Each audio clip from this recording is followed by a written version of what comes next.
tell us about that cross you put in earlier, about 20 minutes ago? You still got it? Every now and then I have to remind myself that there's still something left. There's too many things that have left my body at this stage of my world, and every now and then I just like to put myself under a little bit of pressure, so pleased to be able to come up with the goods. You guys give you any stick? Always. Do you have to shift gears between Open Cup, regular season, or is it something where it's just the next game is the next game? I've always felt that if you can just maintain a very fluid motion for whatever the opponent is, there's always going to be a team on paper that look far more difficult to play against than some others. But I think if I stress that too much, then the players feel that too much.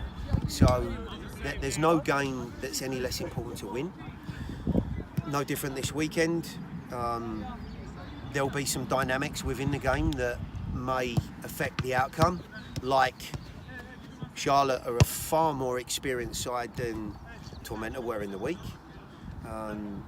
They've got players that have been and played to a very good level in MLS, and you know, for whatever reason, things are not going their way at the moment.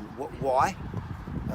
And when they'll turn it around, and not for me to really discuss. But what I do know is when I look at that group, it's certainly not to be taken lightly. You know, there's a lot of talent in there, and if at some point they do start to find the right chemistry, they're going to be very, very difficult to play against. And what we have to make sure is it's not this weekend. Are Derek and Cam doing here today? Yeah, Derek's got some relocation stuff to deal with. He should be back here tomorrow and be available for the 18. And Cam took a knock yesterday, and it's unlikely that he's going to be fit for tomorrow. So, you know, we'll reassess again towards Wednesday. But yeah, I mean, I'm just bitterly disappointed for him. Plays his first 90 minutes on Tuesday, and looks like he's getting back to somewhere near some sharpness. Scores 2 goals in 2 games, and now he's going to miss a game or 2 again. And you know, it's never good for any player. And I'm really keen to try and have him around the group for obvious reasons. So just frustrated for everyone, really. Most of all for Cameron. Oh, it's kind of Daniel, I don't know, assimilated himself. I mean, he's got 7 goals in 10 games, but that chemistry you're talking about, you think he's going to continue that trajectory to keep getting better as the season goes along? Well, I mean, of course, I hope so.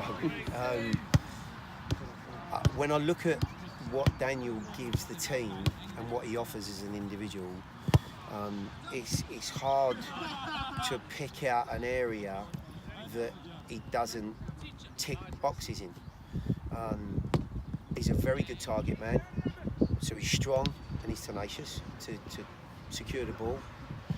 His link play and first touch are very good, and he's intelligent, whether that's with a choice of pass or timing of his movement.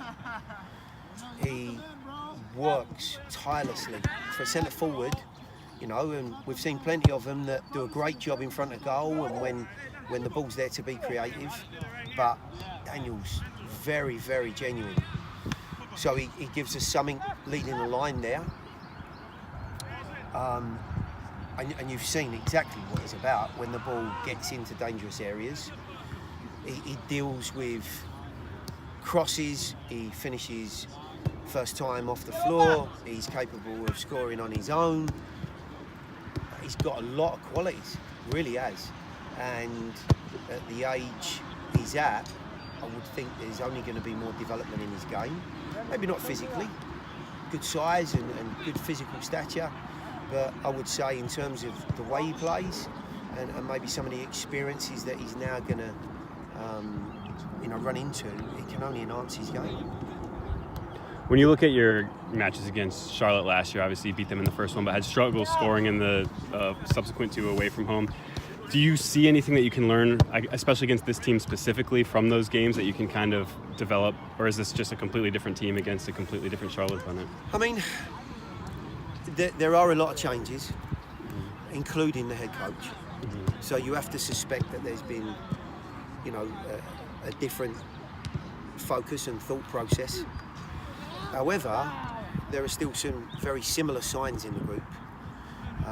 When we played them at home last year, it was early on, and we took advantage of our own field and won 2-0. And I have to say, the 2 away games were probably, aside the Toronto game when we lost away from home, 2 of the most disappointing displays that I've seen from our group. Now, that can sometimes be because of your opponent, and it can sometimes be because of your mindset. And I felt that we didn't attack the game anywhere near as vigorously as we should have done away from home on 2 occasions. They took 6 points off of us last year, which was, in my mind, completely unacceptable. Now, back at home again, we've seen some really, really good signs out of the group. The games where we've fallen short, I think we've learnt a lot from. The team and the players are in a good place. We have the opportunity to rotate whatever bodies we need to. We've got a very, very strong group, and we've also got players that are fully engaged and enthused and obviously keen to impress at all opportunities. So that in itself makes for a very good environment. So as far as tomorrow's game goes, I wouldn't expect to see what I saw in Charlotte on 2 occasions.